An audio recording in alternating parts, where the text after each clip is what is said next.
Have you ever talked yourself out from a decision that you have made before? It might be applying for a new job or going for a blind date. You allow this inner voice inside of you, this inner critic, to talk yourself out from this decision. It might be that inner voice would have said, Hey, you're not good enough. Hey, you're underqualified. Oh, you're too old for this job. You're too young for this job. you listen to this voice and you didn't even take the first step.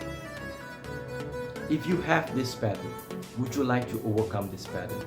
Yes, I said it's a pattern. And would you like to replace this pattern with inner conviction and confidence to master that inner voice inside of you so you can take the first step towards your dreams?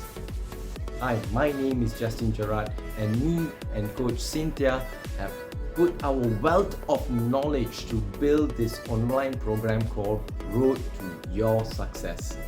And in this online program, we're going to teach you how to master your mind, then master this inner critic inside of you so you can take the first step, second step closer to your success.